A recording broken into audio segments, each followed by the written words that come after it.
Hola. Bueno, ahora vamos a hablar respecto a la evaluación del juego. Primero, recordar esta frase donde dice que el aprendizaje es experiencia, todo lo demás es información. ¿Ya? Bueno, esto lo dijo Albert Einstein y tiene mucho que ver, ¿no es cierto?, con todo lo que de repente nosotros hacemos o nos llegan. Cuando nosotros vamos a una clase, por ejemplo, donde solamente el profesor nos habla, es información, es una clase muy informativa, pero por lo general es muy poco lo que aprendemos. Ya cuando nosotros escuchamos a alguien hablar, es como un 5% de lo que se aprende. En cambio, cuando nosotros experimentamos algo, o sea, por ejemplo, cuando ustedes desarrollan sus guías o cuando ustedes experimentan en algún laboratorio, es como un 90% lo que se aprende, ya, lo cual no es menor. Entonces, por eso la naturaleza es tan sabia que el niño, ¿no es cierto? Si yo, por ejemplo, quisiera enseñarle a un niño a trepar, no sacaría nada con darle una información, como por ejemplo, ya, acá tienes que colocar el pie, acá tienes que colocar el otro, acá tienes que hacer eso, ¿no? Un niño, yo probablemente voy a tener que demostrarle, o bien dejarle que genere un aprendizaje por descubrimiento. Es decir, que él solito, ¿no es cierto?, sepa, aprenda. Yo solamente le voy a poner el objeto, ¿no es cierto?, la escalera, le voy a dar las facilidades para que él experimente, explore y resuelva y ejecute y tenga su objetivo, que quizás es llegar arriba. ¿Ya? Es lo que ustedes están haciendo en este momento. Es generar su propio aprendizaje a través de la experiencia. Entonces, esta frasecita de Albert Einstein, el aprendizaje es experiencia. Todo lo demás es información. Entonces, la infancia, ¿no es cierto?, representa una etapa donde los niños descubren, exploran, y esto propicia este aprendizaje de manera natural, porque lo que ellos están es fascinados tratando de entender este mundo, que para ellos es tan nuevo. Una hoja es algo nuevo, un movimiento es algo nuevo, por eso es que ellos cada vez que generan un movimiento nuevo se ríen, ¿no es cierto?, porque es como algo nuevo que hicieron, lo disfrutan, o cada vez que ven algo nuevo, huelen algo nuevo, ellos tienen una capacidad de sorpresa eh, increíble en este momento.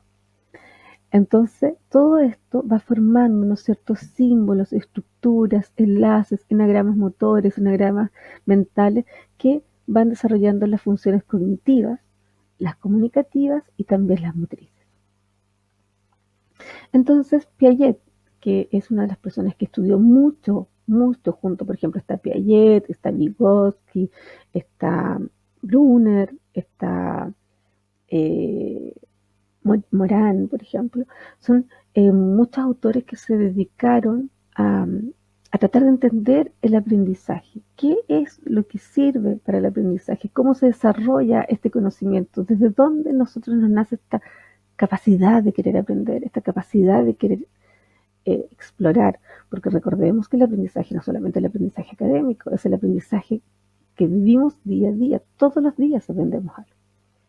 Entonces, Piaget indica que la función cognitiva del sujeto, ¿no es cierto?, surgen a lo largo del desarrollo infantil. Y son consecuencias de las transformaciones de las estructuras cerebrales de un niño. Y el juego es la forma que encuentra el niño para poder ser partícipe de este medio que lo rodea y ser capaz, ¿no es cierto?, de comprenderlo y asimilar la realidad. El rol del juego. ¿Para qué sirve el juego en un niño? Es un medio de integración al entorno social y natural, ¿no es cierto? Aprende a compartir con otras personas, estimula el desarrollo físico, afectivo, social e intelectual, desarrolla la capacidad de creatividad, la agilidad mental, la imaginación y la fantasía. Imagínense ustedes, incluso ahora, cuando uno está aburrido, si ahora tenemos el celular, cada vez que estamos aburridos, pum, vemos las redes sociales, pero cuando uno no tiene esas cosas, o cuando tú le apagas la tele a un niño o no le pasas el celular, el niño, ¿qué hace? Crea. Se aburre. El aburrimiento es la mejor oportunidad para crear. Entonces, también desarrolla la agilidad de la mente, la imaginación y la fantasía. Bueno, por eso es que se cree que hay tantas alteraciones actualmente o retrasos del lenguaje, ¿no es cierto?, en el desarrollo del lenguaje, y por eso hay tantas escuelas de lenguaje, porque los niños no adquieren esta capacidad simbólica, viene ya, es como esta información de forma repetida, que a través de la televisión o las redes sociales, que igual es un aparato que no te hace un feedback. Eh, eh, los niños son capaces de desarrollar esta parte simbólica. Por lo tanto, esto genera, ¿no es cierto?, que eh, como no tiene estos conceptos simbólicos asociados a veces a una palabra real, con un objeto tridimensional, no en un objeto bidimensional, ¿no es cierto?, como una pantalla, los niños no adquieren rápidamente el lenguaje en todas sus formas. Por otro lado, eh, la capacidad de realizar un juego simbólico, ¿no es cierto?, que es donde yo experimento y hago que esto es un avión, ¿no es cierto?, etcétera, o esta capacidad, ¿no es cierto?, ya en el juego de roles, donde yo soy la mamá, el otro es el niño, yo soy la profesora, o yo soy la que vendo, etcétera. Este juego hace desarrollar también esta empatía, ¿ya? ¿Qué es lo que está sintiendo la otra persona? Porque igual una de las características propias del ser humano, ya que nos diferencia también de los animales, es que nosotros somos capaces de anticipar las emociones del otro. Yo solamente, por ejemplo, con la cara de ustedes, o ustedes, ¿no es cierto?, con alguna persona, uno es capaz de pensar, aunque yo, por ejemplo, les diga, oiga, chicos, me carga ser profesora. Ustedes quizá no me van a creer porque mi lenguaje corporal dice otro, a mí me gusta ser profesora, me gusta enseñar, ¿ya? Entonces uno es capaz de anticipar los sentimientos de las otras personas a través del lenguaje corporal, a través de las miradas, etcétera. Y eso nos diferencia. Y por otro lado, el juego de roles, o el juego simbólico, o los juegos que sean un niño, tienen un componente social. Y el ser humano es un ser social. Entonces, el niño es un ser social, uno aprende a través de esa persona. Por eso esta metodología que nosotros estamos usando ahora, claro, es un entorno online, pero Vygotsky y Piaget y otros autores relacionados con el aprendizaje también hablan de que existe el aprendizaje colaborativo. Entonces, donde otro compañero me enseña a través de que mi otro compañero hizo algo, yo aprendo del otro compañero, él me lo explica, el aprendizaje entre pares.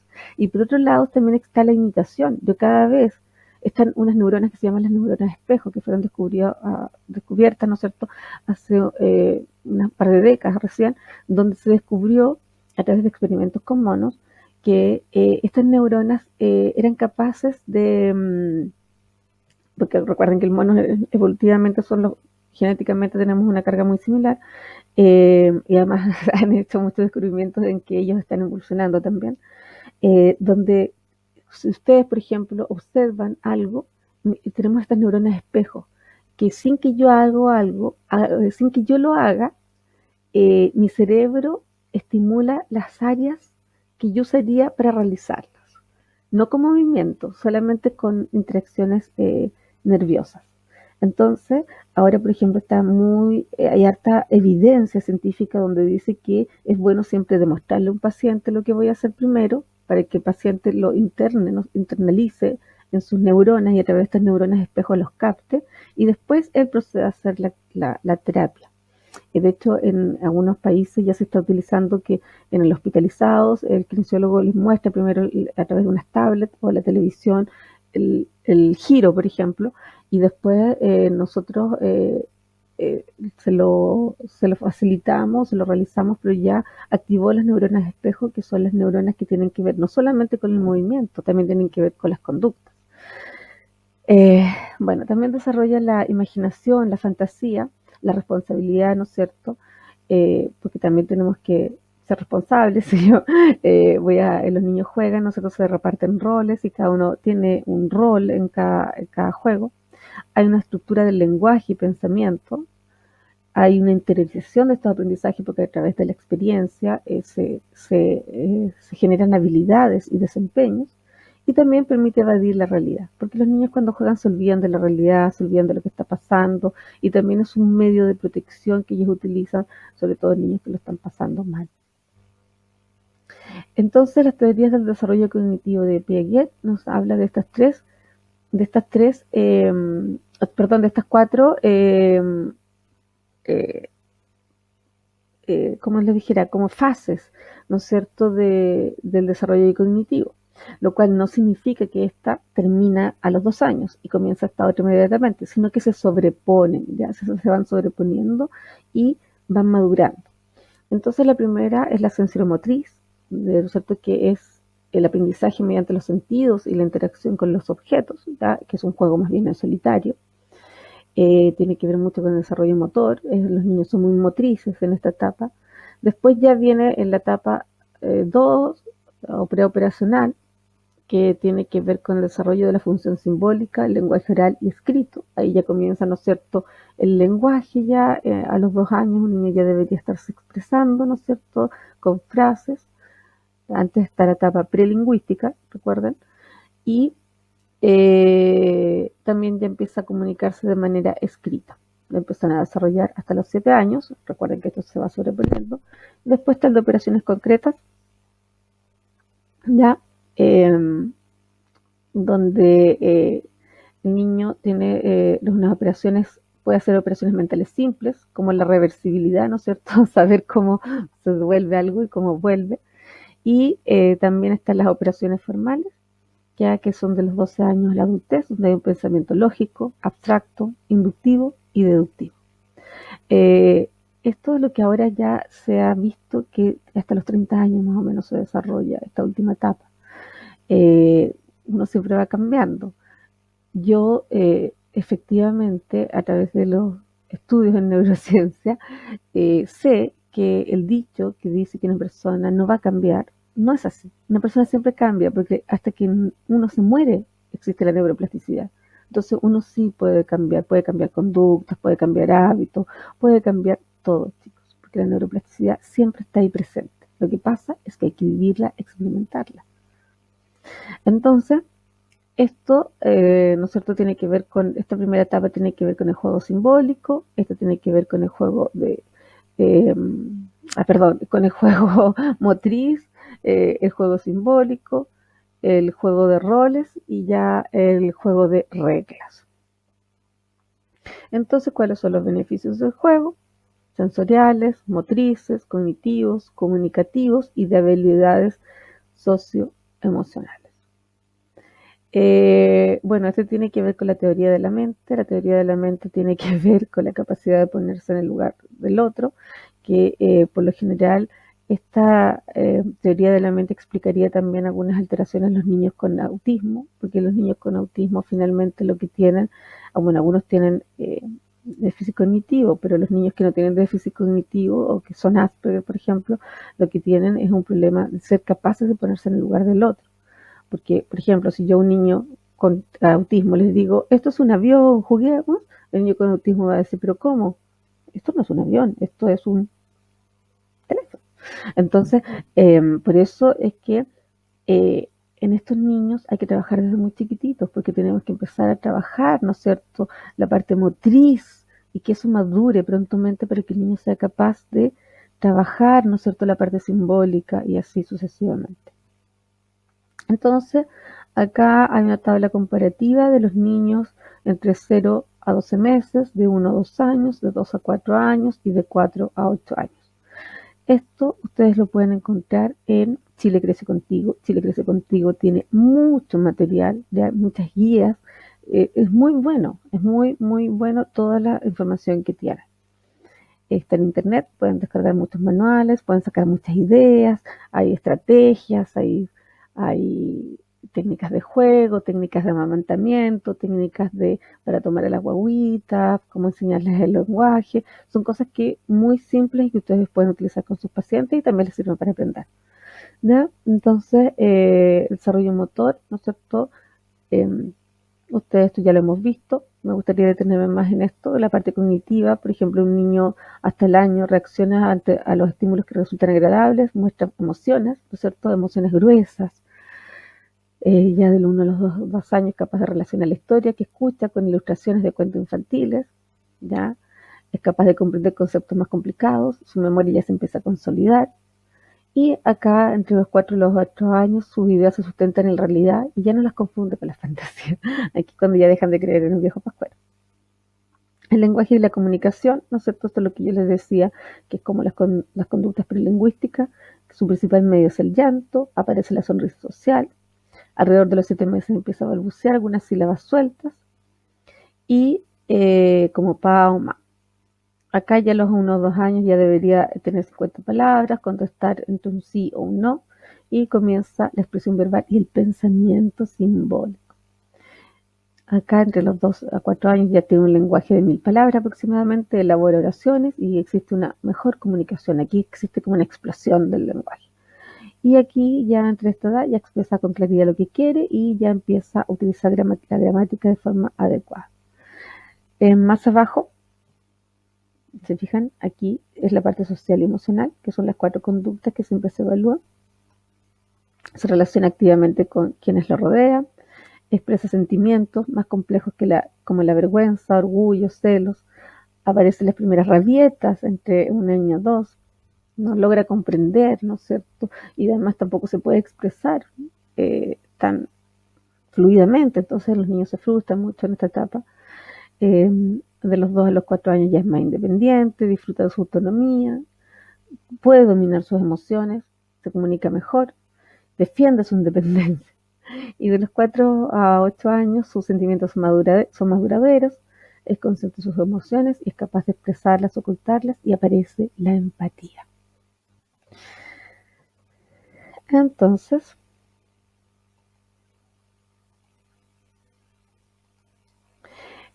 ¿cuándo y a qué jugamos?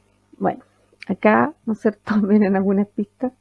De los 0 a 3 meses, ¿qué es lo que le gusta hacer a un niño? Le gusta observar sus manos, ¿no es cierto?, de acuerdo al desarrollo psicomotor. Ya después, hasta los 12 meses, coge objetos, examina, hace sonar cosas. Al año explora, muerde, chupa. Son juegos libres, no son juegos estructurados todavía. A los 2 años ya son juegos manipulativos, desplazamiento, juegos de conducción, juegos de carrera. Esto se tiene que empezar a experimentar desde antes, pero ya aquí lo realiza ya de forma ya bien hecha, bien realizada. De los 2 a 3 años existen los juegos de dramatización. Al principio son en compañía, ¿no es cierto? Necesitan que un adulto los dirija. Ya de 3 a 4 años aparece el juego simbólico, todos los tipos de juegos motores, construcción, juegos dramáticos, y aquí empieza a ser más favorito. Y de los 4 a los 6 años ya comienza el juego de roles, un juego reglado, un juego libre, juegos gestuales. Y las etapas del juego, tenemos entonces el sensoromotriz de 0 a 2 años, el simbólico de 2 a los 7 años y el de regla de los 7 a 2 años. Acá, entre medio, hay un juego que se llama el de roles, ¿ya? Que es entre los 5 y los 7 años, ¿ya? Pero igual hay autores que lo colocan dentro del juego simbólico porque también se utiliza la simbología, por eso acá está así solamente dividido en base a este autor en los 3. Y después, las etapas sociales del juego, primero tenemos un juego desocupado, ¿no es cierto? Después viene un juego en paralelo, donde es cuando, por ejemplo, hay 2 niños jugando, les gusta estar en compañía, pero cada uno hace lo que él quiere y juegan de manera independiente. No sé si han visto de repente en el jardín, cada uno juega solito, pero juega acompañado. Juego asociativo, ¿no es cierto?, que ya empieza a asociar con herramientas, con otras personas. El juego social, que es el juego de espectadores, donde ve jugar a otros niños y tienen turnos. Y también aparece el juego en solitario, que de repente quieren jugar solitos, demostrando su autonomía. Esta es la organización del aprendizaje de Williams y Chamberlain, donde, bueno, también como la que vimos anteriormente, muestra una pirámide donde primero se desarrollan también todo lo que tiene que ver con el sistema nervioso central. Después tiene que ver el nivel 2 con la maduración, ¿no es cierto?, de todas las conductas motrices. Después tiene que, ya empiezan las conductas motrices más finas, ya como ojo-mano, habilidades auditivas, esquema, los ajustes posturales, el equilibrio, para después ya desarrollar las actividades de la vida diaria, aprendizaje académico, y después para desarrollar la conducta. Entonces aquí deberíamos utilizar juegos relacionados con la parte sensorial. Acá deberíamos utilizar juegos ya relacionados, ¿no es cierto?, con equilibrio, la motricidad. Y después tendríamos que realizar juegos que tengan que ver con el lenguaje, como el simbólico. Después actividades que involucren cosas de la vida diaria, como vestirse, como leer, como poner la mesa, etcétera. Y después ya esto va a desarrollar una conducta propia de cada individuo. Ahora hay un concepto que también ustedes tienen que manejar, que es el de la integración sensorial, que es un concepto o es como una especialidad que se realiza en neurología para las personas que trabajan con niños, que fue identificado o desarrollado por esta señora que se llama Jen Ayres, donde ella define que la integración sensorial, ¿no es cierto? La integración de las sensaciones es un proceso neurológico que organiza la sensación del cuerpo y del entorno y hace que nosotros podamos utilizar nuestro cuerpo de manera efectiva. Por lo tanto, nuestros sentidos nos dan la información acerca de las condiciones físicas de nuestro cuerpo y del ambiente que nos rodea. Es decir, lo que hemos hablado, por ejemplo, cuando vimos sensibilidad, que nuestro cuerpo, finalmente, nosotros, nuestras sensaciones, ¿qué es lo que finalmente producen? Producen una respuesta motriz, adaptada a un entorno para realizar una función. Entonces, nosotros tenemos que tener estas cositas o estas sensaciones o estos sistemas o estos sentidos, los tenemos que desarrollar completamente adaptándolos al espacio, incorporándolos para obtener un final óptimo o una ejecución de un movimiento óptimo. Entonces tenemos el sentido de la visión, del tacto, el vestibular, el gusto, el olfato, el oído y la propiocepción. Todos estos forman uno para que nosotros nos podamos adaptar. ¿Ya? Entonces tenemos los sistemas perceptivos, el sistema vestibular y el sistema táctil. Hay 4 conceptos que ustedes tienen que entender. Uno es el registro sensorial. El registro sensorial es la capacidad de solamente de detectar una sensación. Esto es frío, esto es calor, etcétera. ¿Qué es lo que nosotros evaluamos? Cuando evaluamos, ¿no es cierto?, en neurología, lo que vimos anteriormente en un adulto o en un niño. Es la capacidad para detectar la información del cuerpo y el entorno. Después tenemos la discriminación, que es la capacidad para interpretar las cualidades espaciales. Por ejemplo, esto es más, duele más que esto. Esto, por ejemplo, cuando utilizamos la escala de EVA, estamos utilizando, ¿no es cierto?, estamos discriminando. Entonces proporciona al individuo detalles claros, rápidos, precisos, tales como cantidad, tamaño y forma. Ya aquí, ya por ejemplo, la esterognosia, nosotros estamos discriminando, ¿no es cierto?, porque podemos decir, ¿no es cierto?, aquí utilizamos mucho más la corteza. Podemos decir, ¿no es cierto?, que este olor es más fuerte que el otro, etcétera. Y después está la modulación sensorial, que es la capacidad para regular y organizar el grado, la intensidad y las características de la respuesta sensorial. Es decir, cómo nuestros receptores se adaptan a este estímulo, ¿no es cierto?, regulándolo y bajando los umbrales para mantener el espectro óptimo. Y después la destreza. ¿Qué es la destreza? Es la capacidad motriz o las capacidades motoras provee los fundamentos a los individuos para desarrollar ideas y planes para actuar en su ambiente. La función, ¿ya? La función óptima dentro de un ambiente determinado. Y otro concepto nuevo, no sé si lo habrán escuchado, que es la praxis. Praxis viene de práctica, de movimiento.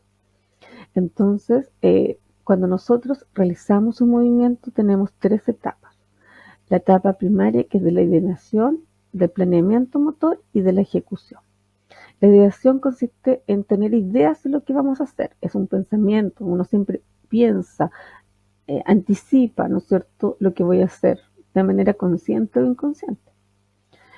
Pero yo, dentro de mi cuerpo, claro, voy a saltar la cuerda, ¿no es cierto?, pero ya lo estructuré dentro de mi cuerpo y como que me adapto, ¿no es cierto?, o me anticipo a esto, como lo que nosotros podríamos decir un feed forward.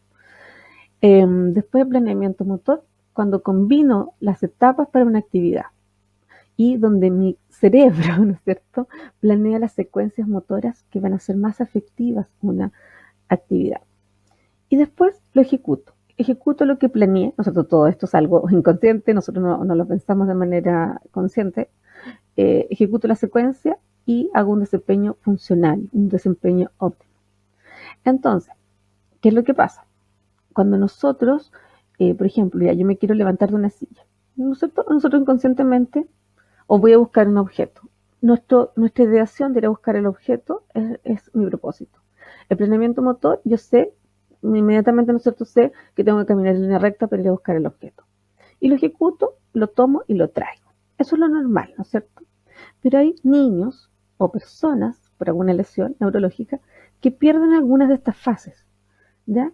Entonces, puede ser que tenga una alteración en la ideación, ¿no es cierto? No puede anticipar o no puede tener la intención de generar este movimiento, o bien no es capaz de crear una secuencia efectiva. Entonces, muchas veces hay niños que o una persona que para ir a buscar, ¿no es cierto?, ese objeto, lo más cómodo, ¿no es cierto?, es que yo me levante y camine para allá. Pero puede ser que en vez de levantarme para esa dirección que está el objeto, me levante para el otro lado, de vuelta por la silla y vaya. Entonces, eso es una dispraxia, porque la dispraxia significa que es una ejecución, una ideación, un planeamiento y una ejecución alterada, producto de que no puedo, mi ideación, ¿no es cierto?, está quizás correcta, pero mi planeamiento motor y mi ejecución está incorrecta. Eso se llama dispraxia, ¿ok? Entonces, acá tenemos ya la parte más neurocientífica, que donde está el estímulo, está el registro, ¿no es cierto? Está la modulación, está la discriminación y está el producto final. Entonces, el estímulo, ¿no es cierto?, puede ser interoceptivo, exteroceptivo. El registro se realiza a través de los receptores del sistema nervioso central. La modulación, ¿no es cierto?, se realiza a través del sistema límbico, del sistema reticular, del sistema nervioso central, donde ahí estos son los que se regulan. Pues ya recordemos que sí pasan por el tálamo, pero además también eh, ahí cuando pasan por el tálamo es cuando ya se produce esta discriminación, pero antes de esto pasa por acá, ya aquí se va regulando. Alguien por ahí, ¿se acuerda que me hacían la pregunta de la teoría de la compuerta? ¿Ya? Claro, aquí nosotros se produce toda esta modulación. Acá se puede generar una hiperrespuesta, una respuesta normal o una hiporrespuesta. Entonces, nosotros podemos encontrar que una persona ante el dolor puede tener una hiperrespuesta, una respuesta normal o una hiporrespuesta. La discriminación, ¿no es cierto?, se realiza en el tronco cerebral, en el cerebelo, en el tálamo y en la corteza. Va a depender de la vía que esté involucrada, pero por lo general, ¿no es cierto?, acá se filtra, recuerden que aquí se filtra lo más importante y pasa a la corteza. Acá podemos obtener una respuesta normal, ¿no es cierto?, o una respuesta anormal. Y la respuesta adaptativa corresponde a la concentración, la confianza en sí mismo, la autoestima, el razonamiento y pensamiento, la especialización del cerebro. Recuerden que este tipo de pensamiento de esta autora, Aires, no tiene que ver con algo tan motor, sino que ella habla que toda esta integración sensorial o todo lo que pasa acá, que para nosotros como kinesiólogos tiene que ver más que nada con el movimiento, ella habla de que esto genera una respuesta adaptativa, es decir, una respuesta a nivel de la conducta, ¿ya? Y eso se ve reflejado en las actividades de la vida diaria, en el juego, en el trabajo y en el tiempo libre. Entonces, ¿cuáles son las disfunciones que se pueden encontrar en un niño que tiene alteraciones de integración sensorial? Podemos encontrar hiperactividad, ¿ya?, donde el niño puede estar quieto y no puede desconectarse de los estímulos de su alrededor, ¿no es cierto? Por ejemplo, el niño no es capaz de regular ni modular, ¿no es cierto?, los ruidos, los movimientos, las luces, no puede, siendo incapaz de mantener la atención. Entonces, un niño que está inquieto y todo genera una conducta inadaptada, también es un movimiento, pero tiene que ver con la capacidad de no regular ni modular estas sensaciones. Entonces son niños, por ejemplo, que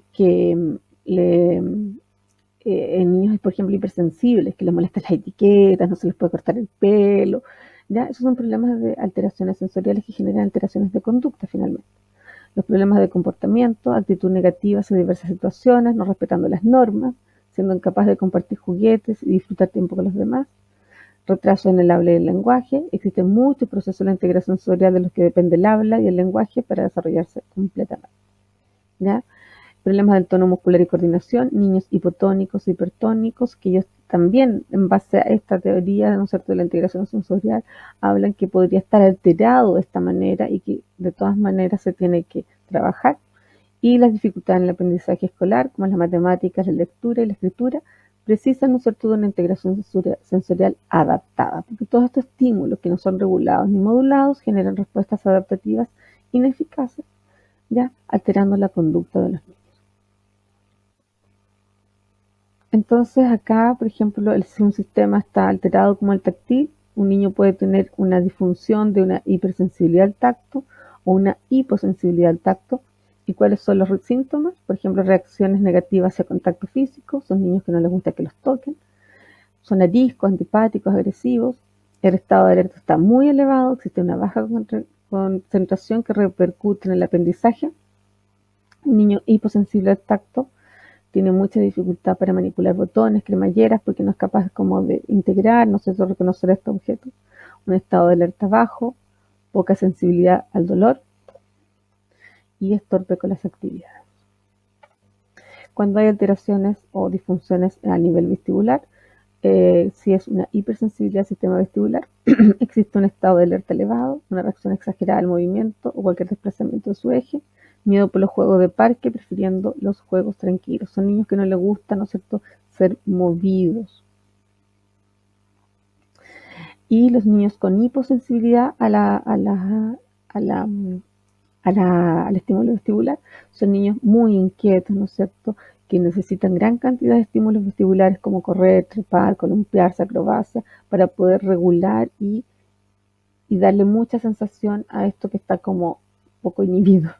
Problemas para mantener la atención y regular la actividad. Y cuando hay una disfunción del sistema proprioceptivo, una hiposensibilidad al estímulo proprioceptivo, son niños que además tienen hiposensibilidad al tacto, existe poca fluidez en los movimientos y poco control sobre la fuerza.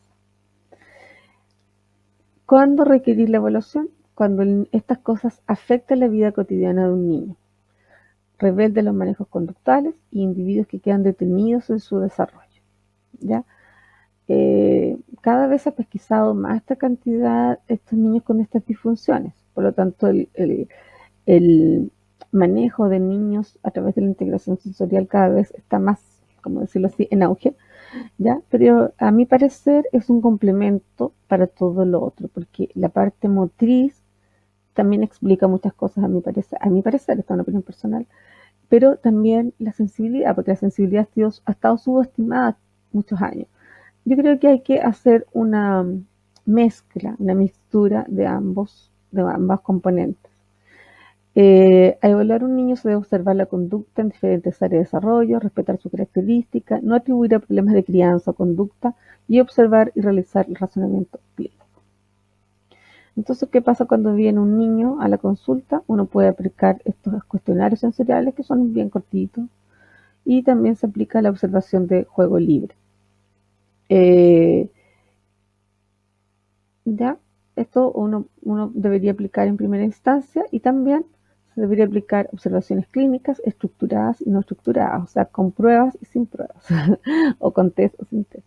Entonces, acá utilizamos la aplicación de testes estandarizados como el TEPS, el EDP, todos los test psicomotores que existen, ¿ya? Hay muchos. Y utilizar también el razonamiento clínico a través de la evaluación cualitativa y la evaluación cuantitativa y hacer un análisis de esta información, elaborar la hipótesis diagnóstica o el diagnóstico kinésico, ¿no es cierto?, para analizar las explicaciones que están generando estos trastornos. Después, una reunión con los padres y explicar el plan de tratamiento. Entonces, aquí, ¿qué es lo que cómo vamos a evaluar este desarrollo psicomotriz mediante la observación del juego? Bueno, acá está la función psicomotriz que vamos a utilizar y el juego que podríamos utilizar para su evaluación. ¿Ya? Entonces, por ejemplo, voy a dar un ejemplo para no leer todo.